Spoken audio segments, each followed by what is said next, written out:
Stop the cap. So, um, one of the what I believe is one of these white conservatives, semi trolls, people that are on my channel asked me what I thought about the Vivek Rameswamey interview with the Breakfast Club,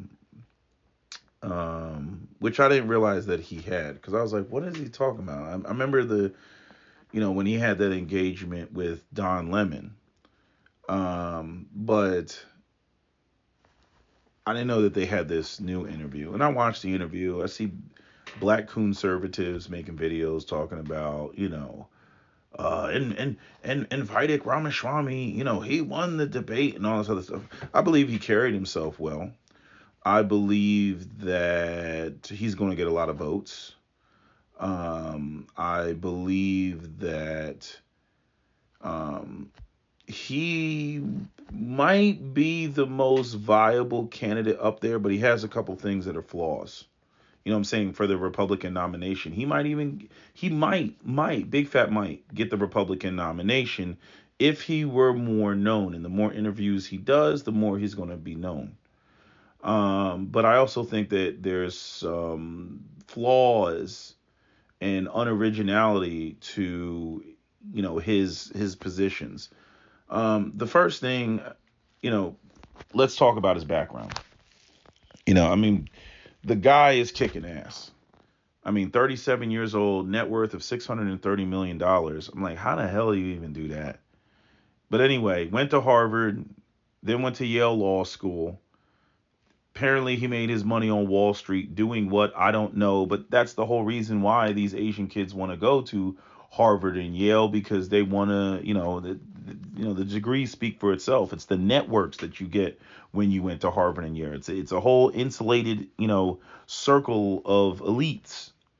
And that's what Vivek Ramaswamy represents. He represents the corporate elites, and he's going up there and he's hitting all the right notes.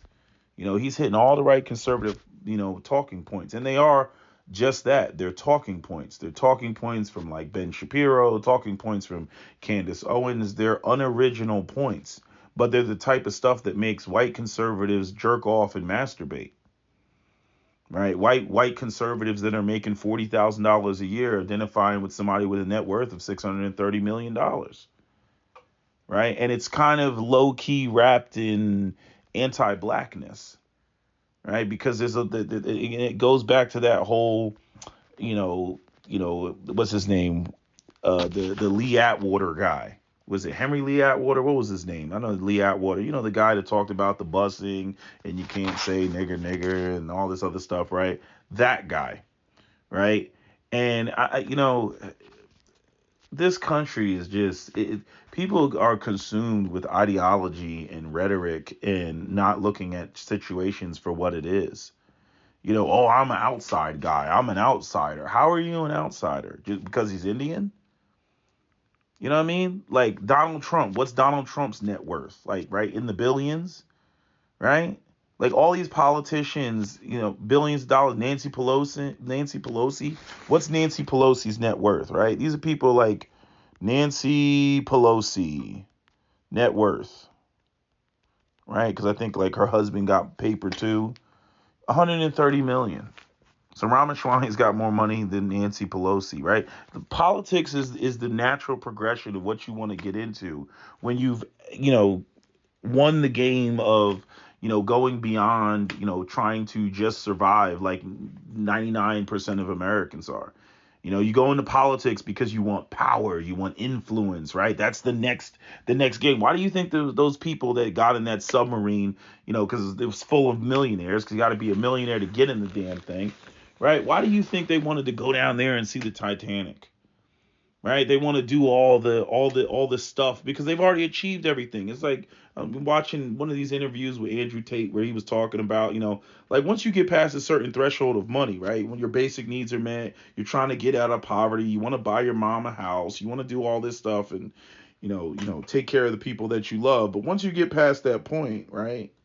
Then it's like, okay, you buy the big house, You buy some luxury cars. You buy you a Bugatti, right? And then after that, like, what else is there? But other than buying a yacht, or buying a sports team, there's pretty much nothing else to buy. You have all the clothes that you would possibly want, all the watches you would possibly want, right? You fill your house full of a bunch of fucking, trinkets and furniture and all that other stuff. Looks the way that you want it to look, right? And but then what? But then what do you do?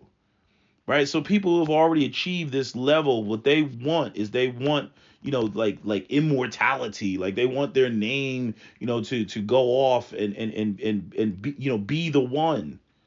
Right? It's almost like an ego thing. And that's what, I don't know who the sister was that was on the Breakfast Club, where a lot of people were bitching about her and talking about how hostile she was. She was asking the right questions, because this guy has never served, political office, same as Donald Trump. Donald Trump basically set the precedent on, you don't have to be a politician. I'm an outsider. I'm an outsider. I'm a businessman. I know how to make the economy work. I'm a businessman, right? And so Ramaswamy is following in the footsteps of that, right? And what the woman on the panel, I forget, I don't know what her name is. I guess she's the replacement for Angela Yee. I don't follow the Breakfast Club like that. She was asking him the question. She was asking him, like, okay, well, like, what have you, like, other than your own personal enhancement, your own personal, what do you call that?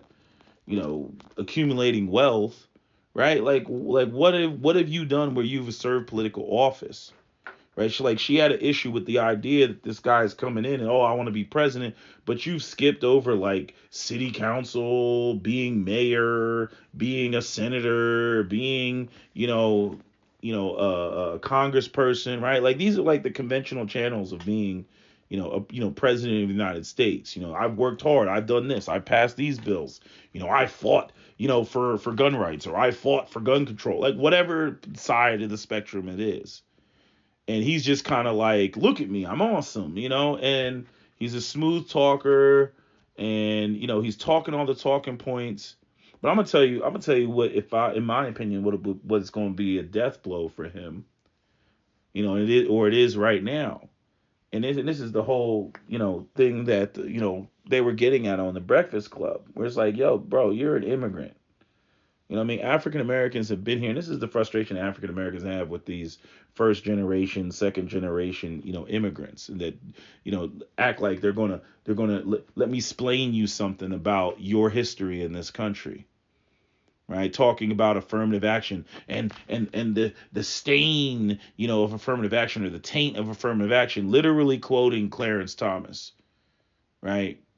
Which even one of his his roommate disagreed with him, talking about how he strongly disagreed with Clarence Thomas. Like, so let me get this right. They weren't trying to hire black people in these prestigious law firms, for hundreds of years. And then affirmative action happens in the 60s to quench the riots, because black people were like, yo, if we can't make any money, y'all ain't gonna make any money, right?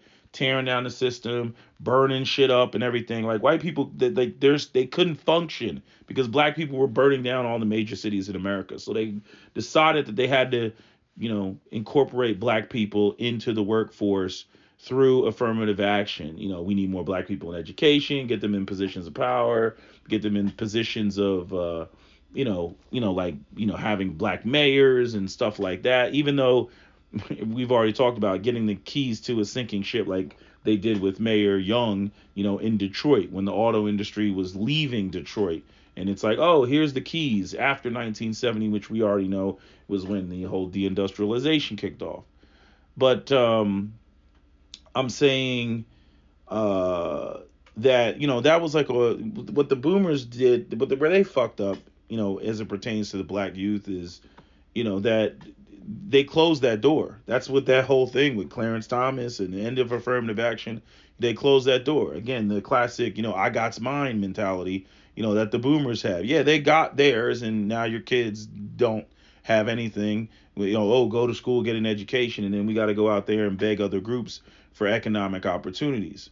On top of the fact that I don't really know of any black person that has passed down any, amount of information in terms of, hey, while we were up, You know what I mean? Here's some disseminated information to you for you all to be able to, like, they're not like the black people that came before us, the boomers, even the Gen Xers, they're not like adaptive to the changing environment. They're always behind the times.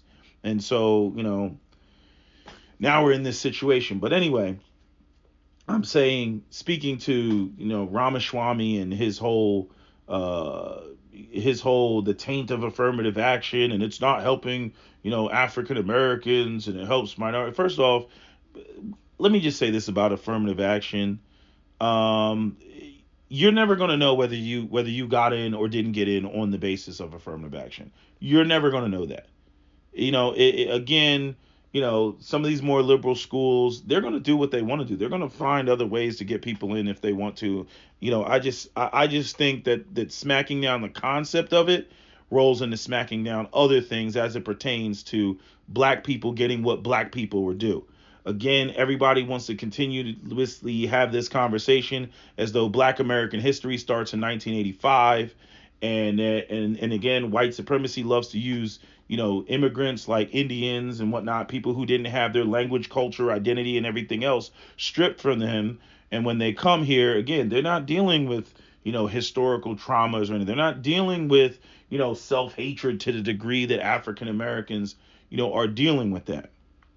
Right. And then they don't have to deal with anti-blackness, like anti-Indianness or anti-Asianness. That's not anti-blackness. You go to the FBI, you go to the hate crimes.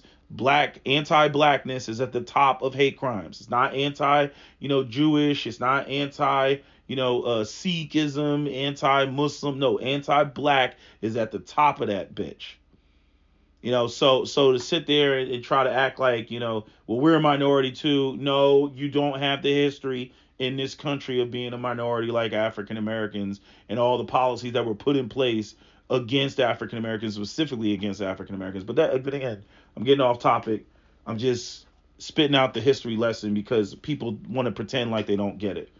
But anyway, where he's really screwing up is this. I mean, I was listening to him, I see why she's getting angry. Yeah, the audacity of this dude to be a first generation immigrant and then talk about how, and this is his whole thing. This is across the board, white people, black people, right? And I'm saying his whole thing is you should, like immigrants, take a test and earn the right to vote. I'm like, what is this? Starship Troopers universe? Right? Where they had to join the Marines, the Space Marines or whatever it was, so that they could become citizens, right? If you became a part of their military, right? Because it was like a one unit, authoritarian, government, New World Order type of thing. Just look at the government and how the government was structured in Starship Troopers. You weren't born a citizen. You had to earn your citizenship by basically doing things for, the state, for the whatever for not, the state. I'll just call it the state, for the government. And so what he's suggesting is that Americans, which includes white Americans as well, not just African Americans, they have to take a test, all this stuff, how many branches of government are there, what part of what branch is the president a part of, all these things that majority of Americans don't know about. And he's speaking on the ignorance of most Americans, which we can all see on like Jimmy Kimmel, and show us where China is, and who was the first president of the United States, and you got a lot of people who can't even answer it, right? And so like basically it's like I'm smarter and I know more than Americans, so that makes me more American. Like, no, motherfucker, that's not how it works. Right. And so like there's this level of like immigrant elitism aside from him being a multimillionaire that he's coming across with, right? That I know better than you. And I'm like, ooh, that's a bad sign. It's a bad sign for you to be an immigrant and have that mindset, let alone be a multimillionaire and have that mindset. You get what I'm saying? And then want to be president, right? But again, since he's running as a conservative, he's spitting all the conservative talking points. He's up there talking about white Jesus and patriotism and, all the shit that make, white conservatives nipples hard. You know what I mean? all that, I think who said it? Was it the Professor Black Truth? They're throwing out that white people catnip. You know what I'm saying? And that is the perfect analogy. White people catnip, because that's like he's just throwing out. And I'm just sitting there, I'm listening to him. I'm like, I don't get the sense that you really believe any of this stuff. Like, in other words, it's too patriotic even for most Americans. You know what I mean? But some people, they might be moved by that, if they feel the buttery goodness. But it's like he didn't say anything about policy. He didn't say anything about, putting men back to work, infrastructure bill, like nothing. There's nothing but fluff to this dude. If you really sit there and listen to that, the Breakfast Club interview, it's all fluff.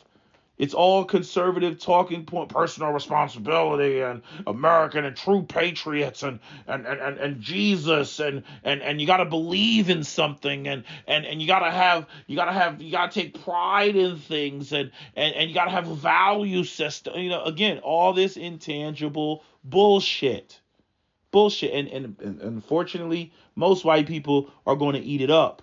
Right. But because again, the element of anti-blackness in there. And why do I say if there's anti-blackness in there? How do I describe the anti-blackness that I feel is built into his rhetoric? Because it goes down to the whole, see, when you make everything about, personal responsibility, right? It ignores the things that are systemic.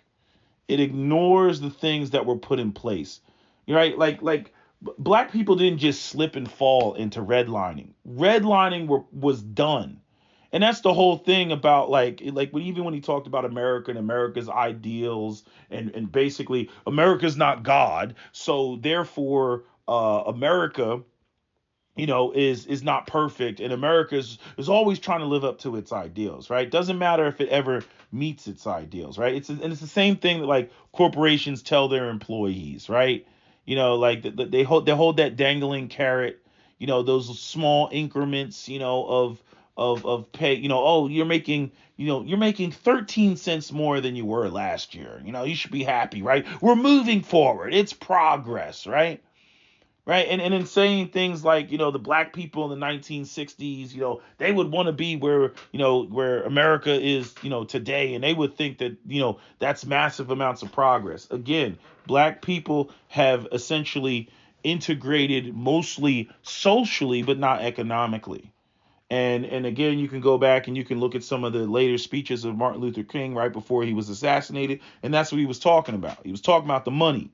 See, when he was up there talking about white Jesus and little black boys holding hands with little white girls and all this shit, when he was talking all that kumbaya shit, you know what I mean? They left him alone. They didn't want to deal with Malcolm X, and Malcolm X talking about giving black people the state of Georgia and talking about, black people, going out here and killing two-legged dogs if the po-po put their hands on you and all this other shit. They didn't, no, see, again, if you were, again, going back to Stan Lee, if you were white supremacy, who would you rather deal with? Would you rather deal with Professor Xavier, i.e. Martin Luther King, or would you rather deal with, Magneto,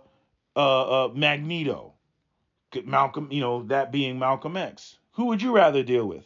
So they propped up Martin Luther King and all that, but see, Martin Luther King, his eyes opened up. What's so funny is like when Malcolm X went to Mecca, he became less radical when he came back and started talking more kumbaya when he realized that Islam wasn't the black man's religion. And then Martin Luther King, again, 1968 when he had that NBC special, that he did, like I think it was 11 months before he was assassinated, and he talked about, I'm worried that I, brought my people into a burning house. I mean, literally, that is the absolute best interview. And I'm mad I never even saw that as a kid. I'm like, that's the real Martin Luther King, not this bullshit that they taught us in school about, freaking, he went up there, gave a I have a dream speech and racism was over. It's bullshit. It's bullshit. So again, black people have integrated socially, but not economically. Black people are in worse situation. All you gotta do is listen to videos from Dr. Claude Anderson, who's also been on the Breakfast Club, and Dr. Claude Anderson will go up there and break all that shit down about how black people don't have any wealth. I mean, hell, I'd argue black people were better off during segregation. I mean, our marriage rates were much higher, our homes were much more intact, and you actually had, due to Jim Crow and segregation, black people that actually had their own communities and thriving towns. But again, white people came in there and burnt those towns down and destroyed, legacies and generational wealth. Then followed up with urban renewal and bulldoze black communities. So when people sit there and they want to reduce black American history down to affirmative action is holding you back, like, they don't know American history. So if anybody needs to take a test about American history, it's Mr. Ramaswamy. You know what I mean? Because I'm like, yeah, again, redlining, blockbusting, urban renewal, convict leasing, debt peonage, COINTELPRO, the purging of Rosewood, Florida, Ocoee, Florida, Slocum, Texas, Wilmington, North Carolina, Thibodaux, Louisiana, freaking Corbin, Kentucky, where they ran the black people out of there, right? And then other race riots: Omaha, Nebraska; Springfield, Illinois, 1903; Chicago, 1919, right? Black homes, businesses being burnt down. And what was really screwed up about that? And I had to, I saw a TikTok video of a white guy, saying just how screwed up it was, right? Because back then, right, everything that you got from the bank, receipts and everything else, there was no digital anything. There was no other record. So if you had, let's say you had $10,000 in the bank, saved up, you busted your ass and everything else, and then the white people came into your side of town and burnt your house down, and all of your bank records were in the house. When you went to the bank and say, hey, I need my $10,000 now because our community got attacked and burnt down, they said, well, where's your receipt? Or where's your notary, or whatever it is that you had, for your bank note? Oh, it was burned up in the fire. Oh, well, sorry, we don't have your $10,000. You know what I'm saying? Like black people have been screwed over so hard, it's not even funny. That's why, again, my sentiments and my attitude is, bitch, get carjacked. You know what I mean? Like I said before, white people were dealing with Gizmo. You know what I mean? They decided that they, didn't want to listen to the rules of Gizmo, and now they got to deal with gremlins. Now they got to deal with niggas. Now they got to deal with carjackings, robberies, home invasions, all that other shit, and it's going to progressively get worse. And the stupid thing, when we go over here and we look at the system of white supremacy, I don't even know what white supremacy is doing, because like all this stuff with failing men and boys, I'm like, okay, now you're gonna have young white men, committing mass shootings as they enter more and more despair and being bitchless and everything else. Like we saw that guy that shot up the shit in the Texas mall. Every couple of months, we have these mass shootings, right? And it's only going to get to a point where it's going to be more organized, not just the military militias like the Oath Keepers and shit, but you're going to see more organization like Patriot Front, but not from just from a racist standpoint, but from a larger group of disaffected men. And it's the crazy thing is, it's like, again, nobody cares about the boys, but I'm like, and what young strapping white men are your daughters going to marry? Like the shit is it's just stupid. Like people who think that the white people and the white race is superior and everything else like that, and you're literally watching them fuck up Western society and allowing it to happen. Whether you want to say it's one group of white elites versus another, one group of white elites versus like the common upper class white person. Like again, like their shit's so convoluted they don't even know what's going on. But I'm saying, all of this connects into, this sort of mystical concept of what it is to be a damn conservative. It's just retarded. But to sit there for him to sit there and say, oh, y'all need to basically have a test or some sort of process in order for you to be able, to vote. I mean, aside from the angle that we could look at it from, again, more, denial of preventing African Americans, from voting, right? Because again, we are the ones with the unresolved issues and whatnot. We are the ones in the communities without resources. So, any one of those things that appears to be easy to do, for a lot of people, it's not going to be that way. I mean, especially like you saw what happened in Hurricane Katrina, black people, bodies all over the place, people drowning because they couldn't get out because they were in poverty. You know what I'm saying? Like, so no matter what they put in place, it's going to hurt, black people. But I'm saying the audacity of it. You know what I mean? Like if I'm an American, you know what I'm saying? My people have shed blood for this country, this, that, and third. And I'm saying same thing for the white people. We throw white people in there.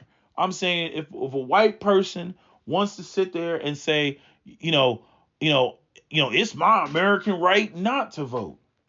It's my American, like, in other words, we vote at our leisure, right? But he comes through and it's like from an immigrant standpoint and says, no, what I'm going to do is I'm going to make y'all take the same test that immigrants have to take. And who the fuck are you to dictate that type of shit? And then thinking like we're all supposed to be giddy and go for it and then put it underneath some sort of conservative veil. That shit is hilarious, man. It's hilarious. But like I said, other than that, I mean, he's making all the talking points. You know what I mean? And there's so many white people that like that's what they're getting an erection about. That's what they're getting so excited about. Because there's that undertone of the let me learn you something black people. Same bullshit he tried to do, with Don Lemon. You see what I'm saying? Like there's no respect there. And what you got to understand about these, in my personal opinion, Indians are more dangerous than white people because the Indians, they don't have any sort of guilt. You know what I mean? And they're anti-blackness and trying to get trying to get over it. And this is why, Amos Wilson and many others have talked about, not just white supremacy, but Asian supremacy. Because first off, they don't have white guilt. Asians don't have white guilt.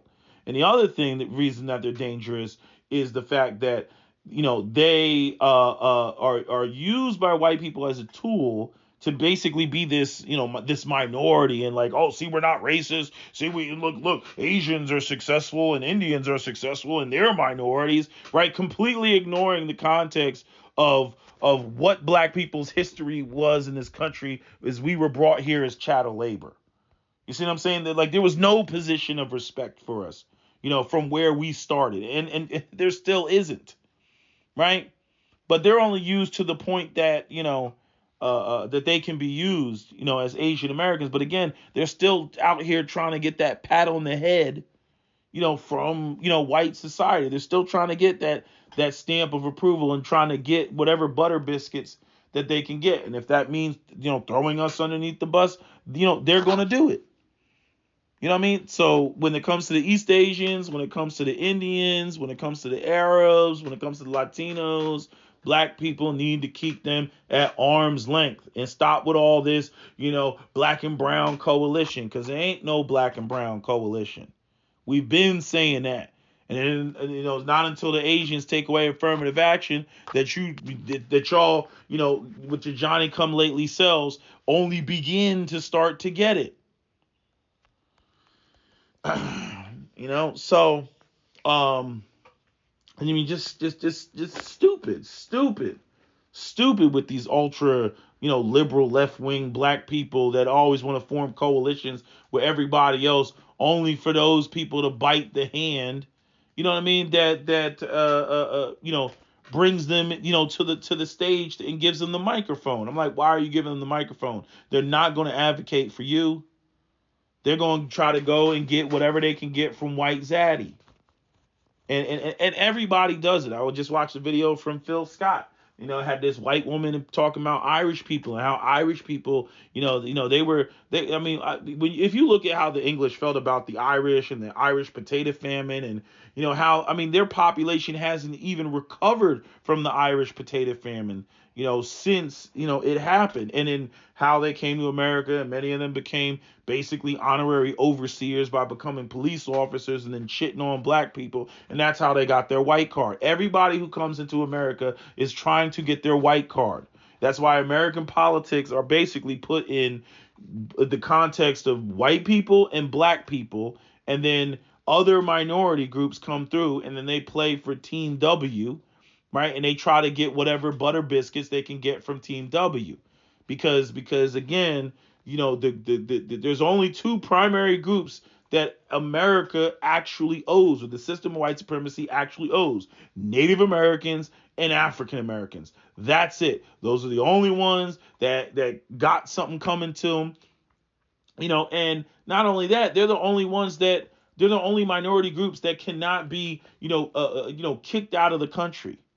You know what I mean? There's no, when you go to the United Nations and all that other shit, and that whole asylum seekers and shit, there's no place for us to go as African Americans.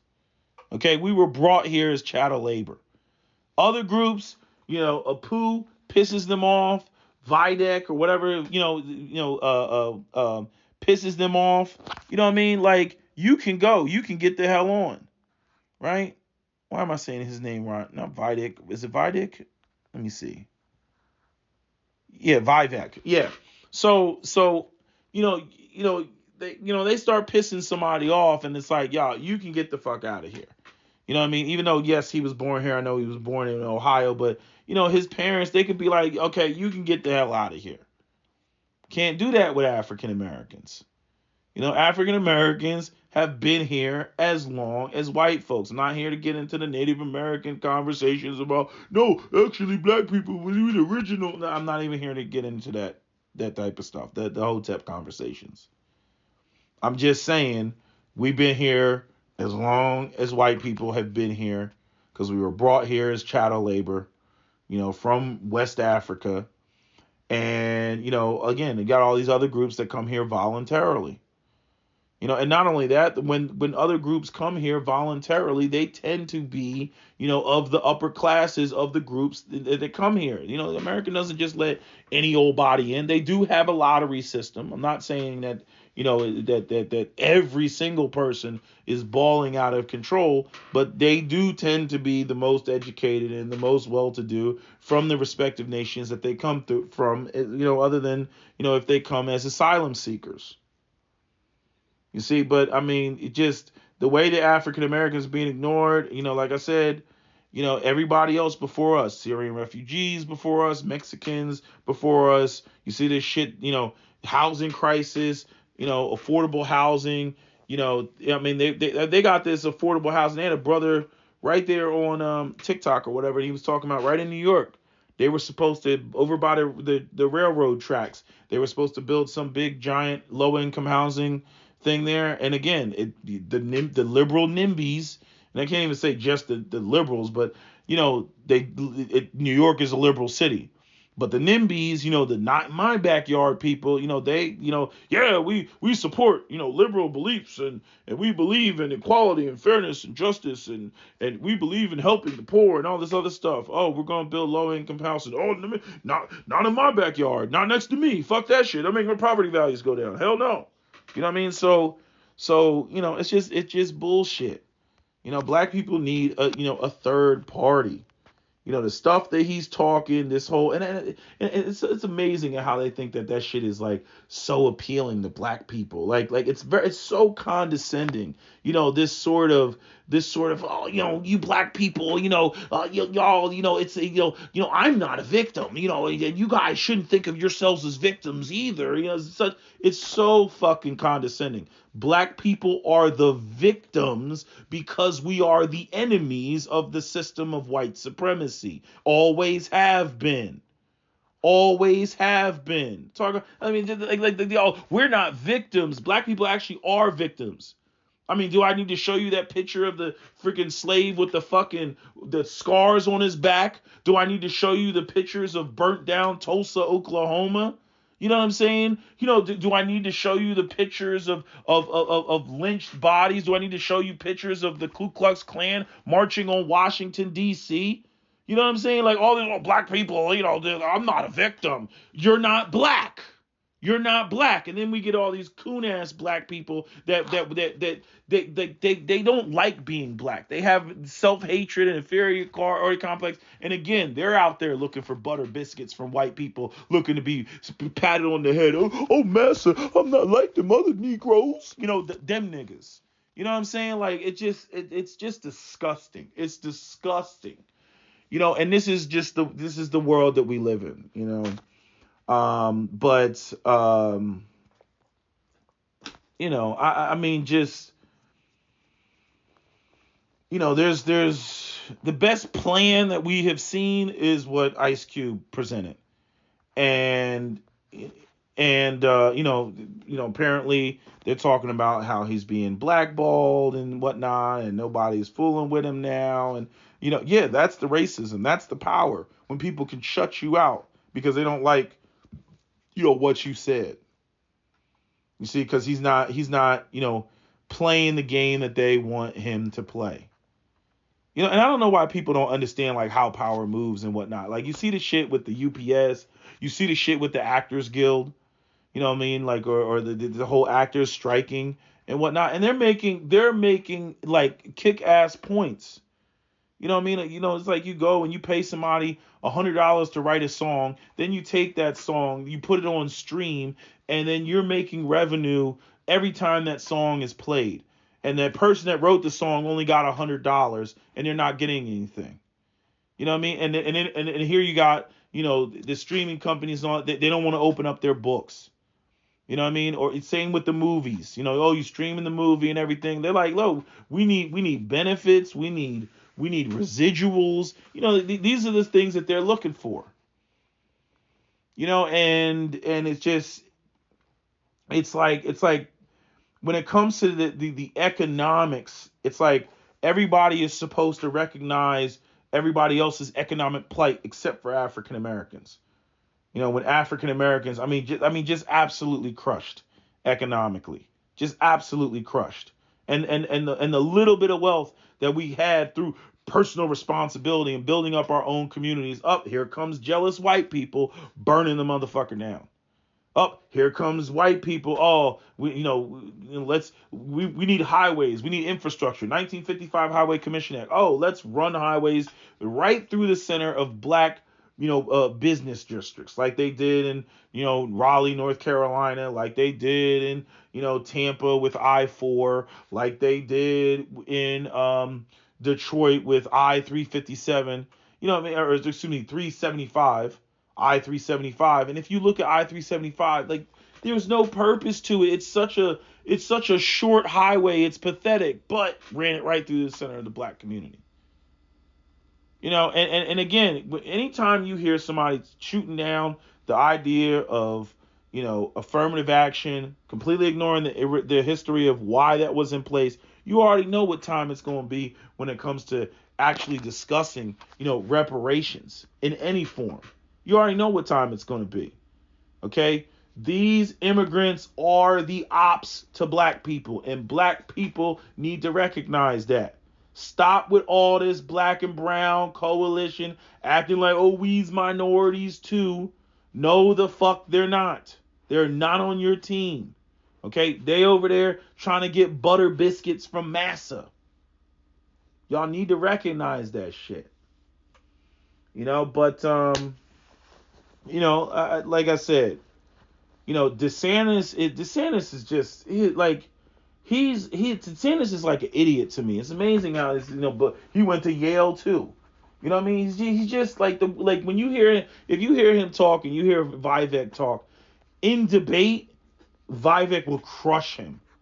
And in debate, Vivek will crush Donald. Actually, I'll give Donald Trump a little bit more credit, because Donald Trump, you know what I mean? Like Donald Trump will concede to a point, he'll concede to a point in a way of exposing the entirety of the system. So it's like brilliant. It's like that joke that Dave Chappelle made, talking about, Donald Trump. Donald Trump and Hillary Clinton, when she was like, she was like, you didn't pay your taxes, and he was like, that's because I'm smart. That clip always cracks me up. It's because I'm smart. Because your friends use it, and I know, to use it because that's what we do. Welcome to the million and billionaires club. We don't pay our taxes, right? Because we live in a plutocracy. We don't live in a democracy. Hell, we don't even really live in a republic. And I know people like to throw that one around. Oh, we live in a no, we live in a plutocracy. Okay, where the ruling elites who control the businesses, who've basically replaced the nobles, of Europe, because that's what the nobles were. The nobles got rid of all the kings and queens in Europe, and they became the businessmen. It was a transition of power. Get rid of the kings. Get rid of their absolute authority. Get rid of the queens. Get rid of Mary Antoinette. Get rid of them. Okay, and then we're gonna go, and then we're gonna use, capitalism and all this other shit, all this system of exploitation and whatnot, where we control the means of production and the people simply work for us. But I never thought in a million years that they would squeeze it as hard as they're squeezing. Like, we're going back to the days of, in the late 1880s, where you had people, protesting, the freaking Homestead, massacre, or the Ludlow massacre or the Latimer massacre, right? These were labor massacres of just white people. In 1937, I believe it was the Memorial Day massacre. I have cited so many of these examples, and I'm going to keep repeating them until all of you get it in your brain, so that you have the information the next time people try to slide some bullshit past you. Okay? I need y'all to understand how this system works, how the game is played. Okay? Because a lot of you all believe in the idealism of America. That's why you see, it was funny, some immigrants, talk about everybody wants to come here. No, a lot of immigrants are leaving. And they're leaving because what America loves to say that it is not the reality. What they're selling is not what it is. How many videos you've seen by Jamaicans that are like, I came to America so that I could work a job in America so that I can go back and have a vacation in Jamaica when I was already living in Jamaica. Right? Trying to get away from New York while the clip shows a black woman, a Jamaican black woman who's putting on, her fluorescent her work clothes. She's putting it on. You know what I mean? Like, again, I didn't see anything of substance. Now, granted, some might argue because he was being, attacked, and, she was attacking him. She was coming with all type of energy. He was, they were playing that, you're interrupting me, you're interrupting me, you're interrupting me, that type of game. I don't particularly care for that. You know what I mean? But he, like, I don't know. I don't like the way that she just lay out the question, ask the question, and then let him respond, right? But then by the same token, he was like, oh, let me interject. So I didn't like the way that they had their little back and forth exchange, and, she was being fairly aggressive with him, and he was being cool, calm, and collected. So in terms of the behavior, even though she was asking the hard questions and, coming back with the clarification and all that other stuff, I'm saying he came out looking good under pressure. You know what I'm saying? Like, he came out looking good as somebody under pressure, which tells me he's going to be an excellent debater. Aside from the fact that I think he's far more intelligent than many, both Trump and DeSantis. DeSantis is way too openly anti-black. He's way too openly anti-LGBTQ. Even though I have my frustrations with the LGBTQ and how they cut the line on black people. But I'm just saying, like, all that goofy shit he's doing with Disney World, he's too extreme. His ideas are too radical, and that's going to turn a lot of people off. When it comes to Donald Trump, a lot of people, he's getting indicted, all this other bullshit. A lot of people got issues with Donald Trump because they felt that a lot of things that Donald Trump did were, exacerbated the divisiveness. You know what I mean? Just shit that, like, Africa's shithole countries and, all this other stuff. But then he's confusing. He's meeting with, Kanye. And then, truth be told, Donald Trump did more for African Americans, than, many of the Democratic presidents that came before. You know what I mean? And there's, you can Google the list, and pull it up of specific things that he's done, things with the HBCUs and whatnot. You know what I mean? Like, so Donald Trump's just this weird character, where he's like a egomaniac. The blacks love me. The blacks love me. You know what I mean? And like I said, I will be playing that game. That's right, Donald Trump. The blacks love you. We love you, Donald Trump. I'll be gassing his head up, and I'll be like, "Hey, Donald Trump, you mind, if we could get this bill through, you know what I'm saying? Because the blacks love you." Like I would be stroking his ego so hard it wouldn't be funny. But a lot of black people, we don't know how to finesse like that. See, white people know how to finesse.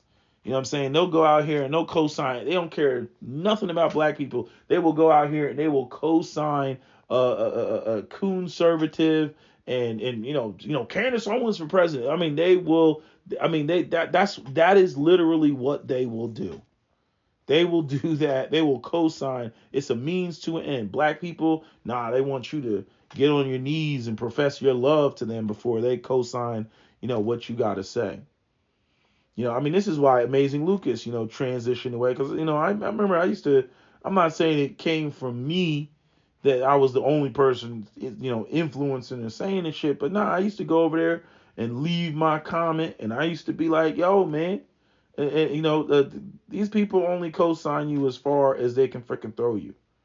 You know what I mean? I used to leave little messages like that over there on Coleon Noir. You know what I mean? Like, yo, these people don't they don't love you. They only co-sign you as much as you espouse their belief systems. The minute that you disagree, oh, nigga, unsubscribe. You know what I mean? Like, the minute that you say anything, you try to put some nuance on something, you try to balance some shit out, you be like, I can understand both sides. No. They don't want no both sides shit. They want you to subscribe to or everything that they freaking everything that they believe, and I do mean everything. You know what I mean? But Mr. Vivek, I think he's got in terms from the white conservative angle. Again, if he drops some of the goofy shit, and he goes up there, talking and stuff that he wants to talk, I don't know how he's going to be on foreign policy. I don't know how that's going to play out. In terms of dealing with Russia and he says he wants to pull out of the Middle East and whatnot. They weren't, Breakfast Club wasn't asking him, how would you deal with Ukraine? Like, how did that not come up? You know what I mean? They were asking him questions about, like, what they asked him that was just a dumb question. They asked him, like, a dumb question that, cause he set a talking point and they were trying to, like, move it forward. I'm like, how you not going to ask about Ukraine and Russia? You know what I mean? Declassifying UFOs. You know what I'm saying? Like, just it was all just this, trying to expose him as somebody who's not a politician, who's in it for himself, which is, most likely accurate. But I'm just saying, like, he wants power, he wants recognition, all these sorts of things. But not looking at the fact that we haven't had a young, charismatic president in two presidencies. You know what I mean? Donald Trump and Joe Biden have one foot in the grave. Obama was the last, charismatic president, and, unfortunately, Obama didn't do much for African Americans. Right? And Vivek, most certainly isn't going to do, because he believes, in all that, like, Ben Shapiro, Candace Owens type rhetoric. He like, or espouses it in order to, appease the white conservatives, whichever one you want to believe, whether he believes it himself or whether he's just trying to appease, the white conservatives. You know what I mean? Because you can see him in the comment section. They're just in the comment sections busting nuts all over the place.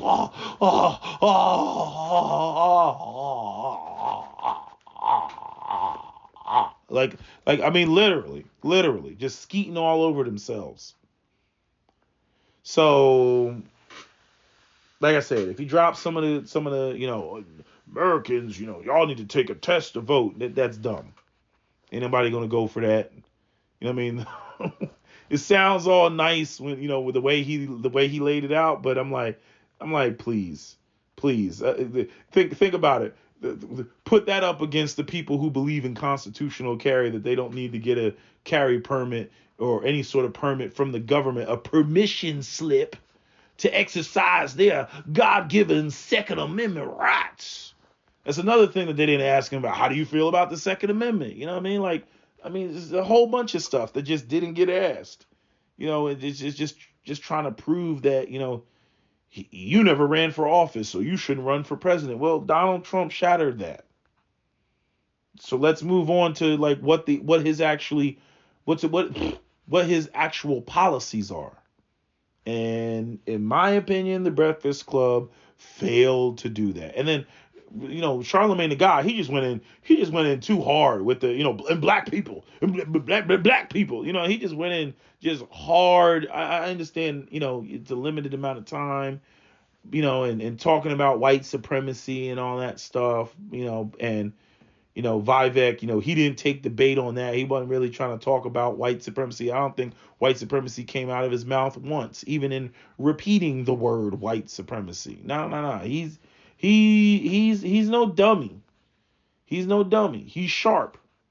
You know, I see it. You know, despite the fact that, you know, again, from the African American's perspective, he's the ops, but I can respect, you know, his intelligence, and I can respect you know, his ability to you know, basically just be this charismatic figure that, you know, speaking about, you know, hope from the conservative, you know, angle. But I don't know when conservatives are going to wake up and recognize that it's about the goddamn money. You know what I mean? All this, you know, I can't eat Jesus. You know, I can't eat spiritual energy and patriotism and all that shit. You know, until they get off their you know, their value system garbage and start talking about and recognizing some tangibles, you know, nobody's going to get any damn tangibles. You know, like all this rhetoric is just, it's exhausting. It's like, can we please get on to the tangibles? And, you know, conservative, some of them are so brainwashed. It's like, bro, you don't even have shoes and everything. Yeah, but I don't need handouts. It's like, it's not about a fucking handout. Do you work? Of course I work.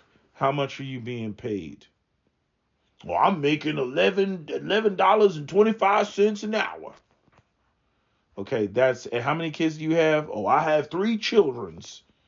Okay, that's not enough to provide, you know, for your family. You know, just like that guy, when I forget who it was. I think it was it Bill Maher? It was either Bill Maher or Jon Stewart, and they were in Mississippi or something like that. They were doing interviews, and you know, the guy was like, "Yeah, but you're on welfare." And the white guy with no teeth, he was like, "Yeah, but I needs it." But when it came to black people, oh, they all lazy, breathing up all the white man's air. It's like, oh my God, man, these people. I mean, maybe I should just accept the fact that we have an uneducated, stupid, ignorant, you know, population, you know, as Americans. You know, I mean, plain and simple. You know, as Americans, most people are stupid. And when politicians are dealing with stupid people, stupid, uneducated people that they think are intellectually inferior to them, yeah, they're going to go up there and they're going to just use talking points and use sound bites and use, you know, rhetoric, you know, to get people to, you know, basically feel, you know, emotional about certain things. You know, this whole rage farming or whatever they call it, you know, outrage farming. What's the term that I'm looking for? You know, this whole, you know, even within the manosphere, the grifting, right? You know, you go up there and, you know, you espouse men's, you know, disgruntled men's views, and you know, they'll love you for it. And then the same goes for anything. You go up there, you start talking, you know, conservative talking points, you know, they'll love you for it. You go up there, you start talking liberal talking points, you know, they'll love you for it. You know, yes, he's an advocate for us. But yeah, I mean, that's it. I don't have anything else to say about, you know, Vivek Rameswamey. I like how his name, you know, comes off the tongue. No homo. But yeah, Vivek Ramaswamy. He's got to be from South India because I'm pretty sure that's where you hear those names. I don't think he's Hindi. Like I don't even. He probably. I mean, he may speak Hindi, but usually they speak like Tamil. What is it? Telugu, right? Is that the name of the? Anyway, they, you know, that's the South India. Usually, when I see names like that, that's when I recognize it might be South India. I could be wrong, but usually, like the other side of India, you start getting closer to like Pakistan, you'll see like the Patels and the Shahs and the what other the Gujarati names and stuff like that. You'll start seeing it. I could be wrong. I could be totally wrong about what his background is. Actually, let me look since I got the internet right in front of me. Ramaswamy surname origin. Let's see what part of India. Indian Tamil. Oh, I was right. Indian Tamil. Hindu name Lord Rama. From Sanskrit Rama. Pleasing name, incarceration, God Vishnu. This is only a personal name in India. Wait, what is this? This is Ramaswamy, name origin. Yeah, it says Tamil Indian. Damn, I'm good. I'm good with my shit. How common is it? Okay, Ramaswamy, 1 in 600,000. Last name predominantly found in Asia. Ramaswamy present size South Asia. Okay, that's not telling me India, Asia. Meaning Lord Rama. Ramaswamy, Lord Rama. Interesting. Let's see. Ramaswamy, the religion, Ramaswamy. Indian immigrant household and practices Hinduism. Ramaswamy, 37, yep. This proves to be a fundamental challenge for a section of conservative voters who form a significant. Well, he was talking all that Jesus shit. Now I was saying he practices Hinduism. I remember my white friend's mom back in high school. She was like, he was dating this Indian girl, and she was like, his mother was concerned, and she was like, "What does she worship? Snakes?" I mean, I was like, God damn, like I'm like, you think that's what she thinks of what's that shit? Polytheism. What does she worship? Snakes. That shit still cracks me up to this day. I'm like, nah. But then again, I'm like, y'all do got a Hindu god that has an elephant's head, Ganesh. So I'm like, can you really blame her for tripping? It's like you have a god that has an elephant's head. But yeah. Anyway, that's all I got for y'all today. That is my video. SWP out. Don't forget to comment, share, like, and subscribe.